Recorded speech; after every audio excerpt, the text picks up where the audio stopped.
Bom, eu já falei no vídeo A Alta Magia e o Mago, né? Eu expliquei a dinâmica durante a Idade Média sobre a divisão de alta magia e baixa magia, né? Que a alta magia era praticamente tudo aquilo que era praticado e feito por homens brancos, né? Estamos falando da Europa medieval. Homens que tinham ali a proteção ou da igreja ou da coroa, da realeza. E que essa divisão fez com que... Essa divisão que, assim, foi criada por esses homens, tá? As outras pessoas que praticavam magia acabaram indo parar na categoria de baixa magia ou magia negra. Eu expliquei como é problemático isso, sem sentido nenhum e completamente preconceituoso. Está lá no outro vídeo, tá? Acho que é o anterior a esse. Talvez tenha um short no meio, mas é o vídeo anterior. E aí, nesse vídeo, eu quero explicar melhor o surgimento dos termos mago, bruxa e tal, e o que aconteceu com as pessoas que foram marginalizadas por essa elite bruxa, vamos assim dizer, né? Bom, eu não vou me aprofundar muito nas origens dos termos, tá? Mas os termos mais comuns para praticantes de magia, a gente tem mago, bruxa, feiticeiro, alguns falam magistas, mas não é mais comum. Popularmente falando, os mais comuns são bruxa, mago e feiticeiro. Nos Estados Unidos não, também, né? Nos países de língua inglesa, que é de onde a maioria desses termos surgiram, mago a gente traduz como wizard, bruxa como witch, e feiticeiro ou feiticeira a gente tem mais ou menos dois. A gente tem o warlock, que é masculino, e sorcerer, que pode ser masculino ou feminino como sorceress, tá? Por que eu tô falando isso? A comunidade da bruxaria, a gente fala bruxaria, mas a divisão feita entre alta magia e baixa magia fez com que esses termos passassem a ser usados. Mago, provavelmente, vem de um termo egípcio, de uma classe de sacerdotes no Antigo Egito que praticavam magia. Enquanto bruxa, eu não me lembro agora, existem várias possibilidades, mas é algo mais, assim como pagão, é algo mais ligado às práticas dos povos da terra, né? Dos povos que viviam na terra, cuidavam da terra e que praticavam as religiões antigas. A gente tem, por exemplo, na Alemanha, Hexen, que seria mais ou menos bruxa. A gente tem a Strega na Itália, que são termos que foram surgindo para designar as pessoas que viviam mais isoladas em lugares rurais e que praticavam uma magia que quase sempre era considerada maligna. Por quê? Porque a gente já tinha os magos. Aquela elite masculina que tomou para si o cargo, né, a classificação, o rótulo de alta magia, de uma magia boa e verdadeira e fundamentada, eles também, alguns, porque na época, né, não importa se era mago, se era bruxa, ia tudo queimar na fogueira da Inquisição Católica e posteriormente também da Inquisição Protestante, mas alguns usavam o termo mago. Por quê? Porque eles resgataram do Antigo Egito um termo de uma classe específica de sacerdotes. Ou seja, a gente tem aí um ego bem grande, né? Porque eles passaram a se comparar a sacerdotes do Antigo Egito, a uma classe de praticantes de magia muito importante do Antigo Egito.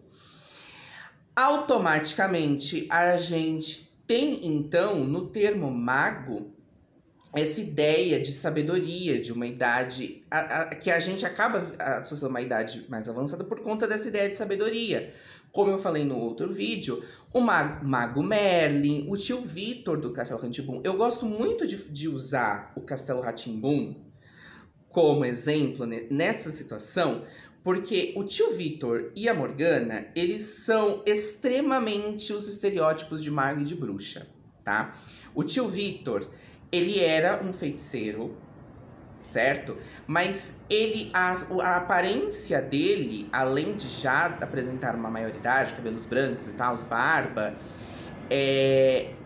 a aparência dele é de um cientista, de alguém que trabalha ali não algo importante, ele usa terno e tal, e ele sai para trabalhar, ele vai pro mundo. Ele tem a possibilidade de levar o conhecimento dele para o mundo. Enquanto a Morgana, que é a bruxa, ela não aparenta idade, ela não aparenta ser assim mais velha do que o Vitor. Ela também tem muito conhecimento. A gente vê mais o conhecimento dela do que o do Vitor. A gente vai ver mais os poderes do Vitor do que os dela, quando ele grita raios e trovões e tal. Só que ela vive isolada no quarto dela, com o caldeirão, com a Adelaide, que é a grada dela, o familiar dela, né, o animal dela. E todo mundo tem medo dela. Todo mundo tem medo dela. Tanto que a gente grava Tio Vitor e Morgana. A Morgana é tanto tia do Nino quanto o Vitor. Mas a gente fala Morgana. Por quê? Porque a figura da bruxa traz mais um respeito pelo medo. E ela vive isolada. Ela não tem a oportunidade de compartilhar com as pessoas o conhecimento dela. E é isso que acontece com as bruxas, que aconteceu com as bruxas quando a elite masculina instaurou que eles eram a única magia válida e permitida e benigna. É isso que acontece.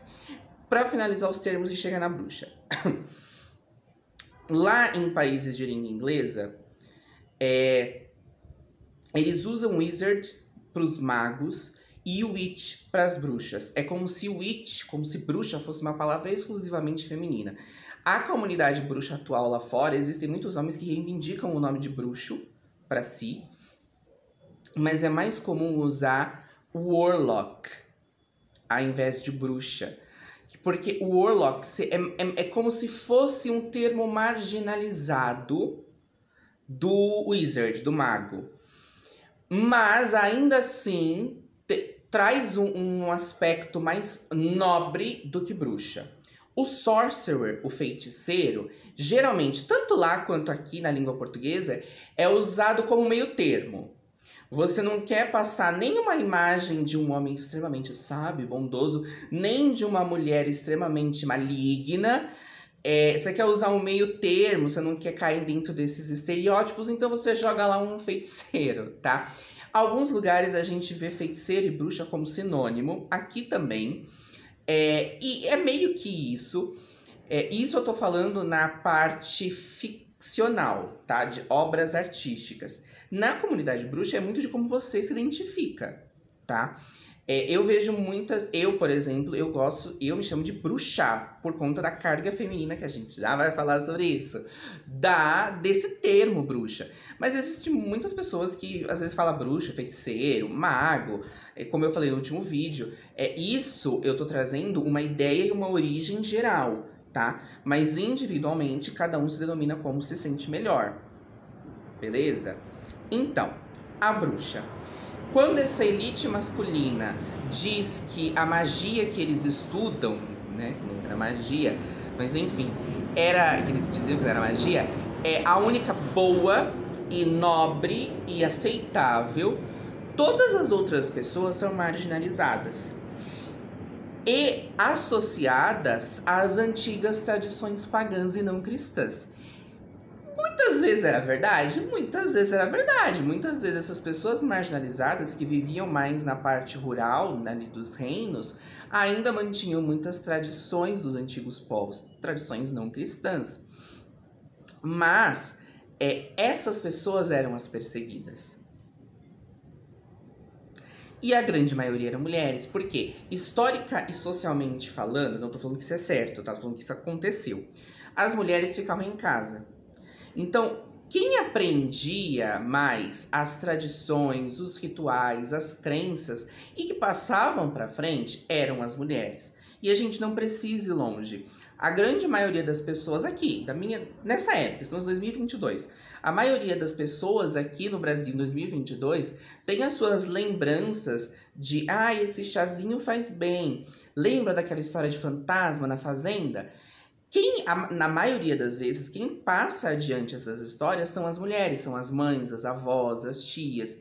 Por quê? Por conta do costume antigo das mulheres ficarem em casa. Então eram essas mulheres que recorriam às tradições antigas da família e do povo. Isso é o bonitinho, né? Mas paralelo a isso, porque nem sempre é assim, a gente não pode analisar. Isso existia, mas também existia o fato de que a mulher sempre foi inferiorizada, marginalizada e considerada o mal da humanidade. Não é à toa que na Bíblia cristã, quem que causa o pecado original no Gênesis? A Eva.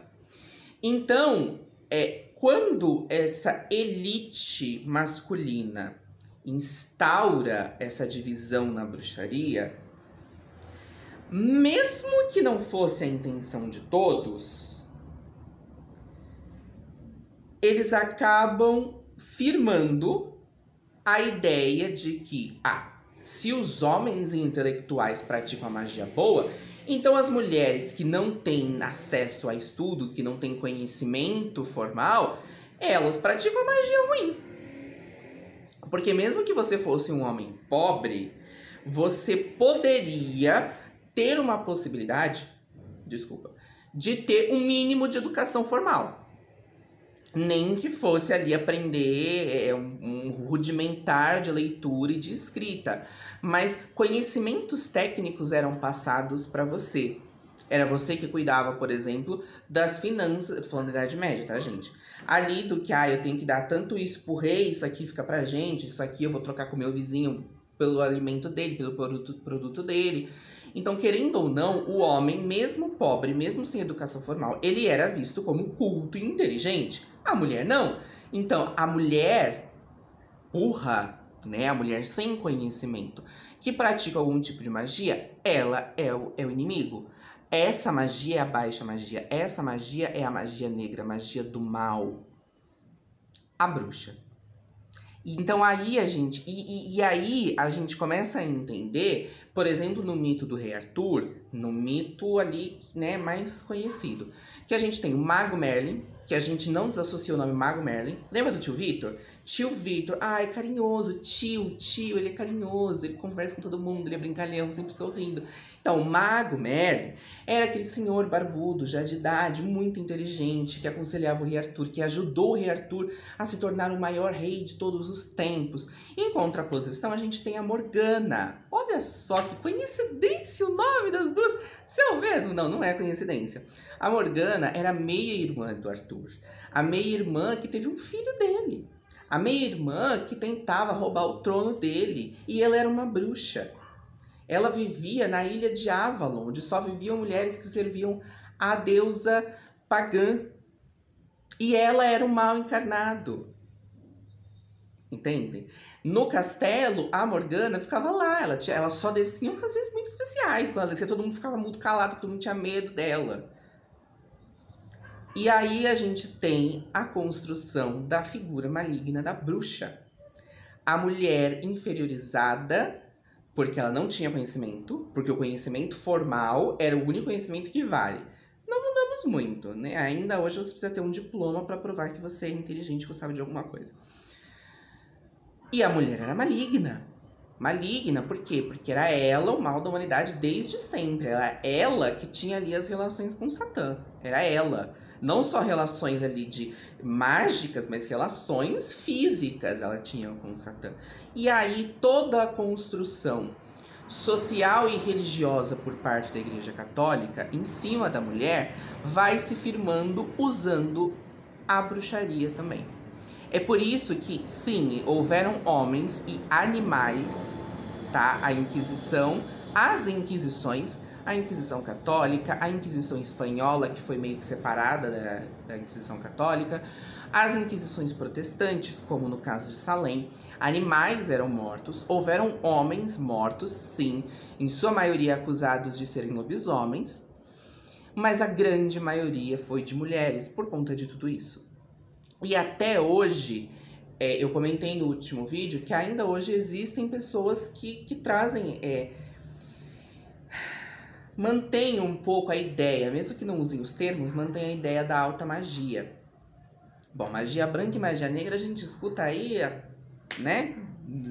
Dá de rodo, a gente escuta magia branca e magia negra. Que além de ser racista e trazer o preconceito social, assim como alta e baixa magia, não faz sentido nenhum porque a magia é neutra. Energias, poderes naturais são neutros. Depende de como a gente manipula, de como a gente usa isso, tá? Eu gosto de dar um exemplo simples. Qualquer pessoa que tem uma religião, por exemplo, uma pessoa cristã. Eu falo cristão porque eu fui cristão, então eu tenho conhecimento. Eu posso ir numa igreja, me ajoelhar e pedir para Deus matar o fulano que fez um negócio errado. Não posso? Eu não posso pedir para meu marido me traiu com outra mulher. Deus, por favor, que ela sofra tudo que eu sofri. Não é diferente de você fazer um feitiço para se vingar dessa mulher. Entendem? Então, a energia, os poderes, eles não são bons nem maus, eles são neutros. Então, magia negra, magia branca, as palavras já são racistas, mas a ideia não faz sentido. Assim como alta e baixa magia. Não é porque você tem mais conhecimento acadêmico, conhecimento formal, que a magia que você pratica, que os seus atos são bons. E quem não tem conhecimento formal só faz coisa ruim, coisa errada. Não faz sentido. Mas a gente tá falando do medo do feminino, do medo do poder feminino. A gente tá falando de uma sociedade que já era patriarcal, de uma religião cristã que nasceu, talvez não tenha nascido, né? Porque tá aí os estudos cada vez mais revelando que Maria Madalena pode ter sido a primeira líder da igreja depois de Jesus. E aí Pedro foi lá e deu um jeito de acabar com ela e tomar o poder. Mas enfim, de religiões que nasceram patriarcais, que nasceram misóginas e machistas. E também nesses termos, a gente tem outros preconceitos, como por exemplo a xenofobia. Porque para você ser, na Idade Média, um homem membro da elite acadêmica, culta, intelectual, você tinha que ter nascido ali em berços específicos. Se você fosse um estrangeiro de outra terra, você não fazia parte. Tá aí a prova de que muitos judeus, na época chamados de mouros, foram mortos nas Inquisições, acusados de bruxaria. Só por serem judeus, tá? Eu esqueci de falar no outro vídeo que a ideia dessa magia... Eu citei o livro de Salomão, né? Porque acreditavam que o livro de Salomão... E eu acho importante falar isso, porque ainda hoje, essas pessoas que se consideram ali bruxas acadêmicas, né, intelectuais, que estudam... Gente, o problema não é estudar. Eu mesmo já estudei... Já li vários livros, já estudei. Pra eu estar falando aqui, é óbvio que eu estudei a ideia de alta magia, né? Essa magia mais intelectual. Não me identifico com ela, mas já estudei, tá? A única coisa que me identifica é a Goetia, que é a invocação dos demônios. Não acho que funciona assim, mas eu gosto de estudar sobre eles, de entendê-los, enfim. Não tô falando que é errado estudar. Não, você tem que estudar. Eu acredito, né? O meu ponto de vista é que se você quer entrar numa espiritualidade, num caminho espiritual, num modo de vida, você tem que estudar para conhecer o que você tá fazendo. E existe tanta produção, tanto material de magia e bruxaria no mundo, tanto vivo, né? Pessoas que vivem, quanto material escrito, enfim, que é uma coisa que você sempre tá estudando. Mas enfim, o problema é você usar isso como a verdade absoluta, né? Só quem estudou, só quem tem esse intelecto formal, esse estudo formal, é que sabe das coisas, enfim. Eles usam muito livros antigos, especialmente ligados a essa linha de Salomão, tá? Por quê? Por que que a chave menor de Salomão, a magia salomônica, se não me engano que eles falam, é tão usada na alta magia, né? Por quê? Porque também tem um pouco dessa tradição intelectual. Salomão foi o filho de Davi na Bíblia, e na Bíblia fala que em determinado momento, quando ele era rei, ele se desvirtuou do caminho de Deus e cultuou divindades pagãs e tal. E aí falam que nessa época ele escreveu este livro, ensinando como invocar e controlar demônios e anjos. Existe uma linha dentro do judaísmo que é a Cabala, que é uma linha mais mística. Muitos consideram a Cabala uma parte da bruxaria. Eu também considero. Então, no judaísmo, existia ali uma linha, né, espiritual que, sim, trabalhava com anjos. A Cabala é toda sobre anjos. Falava também de astros. Enfim, é uma linha mística mesmo, metafísica. Só que, com o tempo, isso foi se perdendo e acabando ficando mais escondido, vamos assim dizer. Não são todos os judeus que gostam da Cabala. E no meu ponto de vista, eu nunca me aprofundei muito, mas pensa bem, você era perseguido na Idade Média, tá? Gente, a Idade Média é o coração de quase tudo que existe hoje. Todos os preconceitos, problemas que tem hoje na Idade Média, a época em que a Igreja Católica dominou. Na Idade Média você já era perseguido, você podia ser morto simplesmente por vir de um outro povo e por ter uma outra religião. Mas mesmo que você se convertesse ao catolicismo, você permanecia sendo ali um alvo, né? Porque qualquer deslize seu, voltou lá pro paganismo deles. O cristianismo nasceu do judaísmo e o judaísmo, enfim. Pensa, você já vive nisso. Aí você começa a manter hábitos e tradições e rituais de uma linha que faz parte ali da sua tradição, mas que é mais próxima à magia. Gente, eu não vou fazer isso, né? Mas eu não sei se esse é o motivo da Cabala ter perdido a popularidade, tá? Mas, enfim, existem muitos livros, muita produção em cima da Cabala. E os magos da Idade Média estudavam isso, até por ser mais... Porque, assim, a Cabala, ela fala de Deus, ela fala dos anjos, ela usa elementos ali da tradição da mitologia judaica. E que muitos também entraram para o cristianismo, né?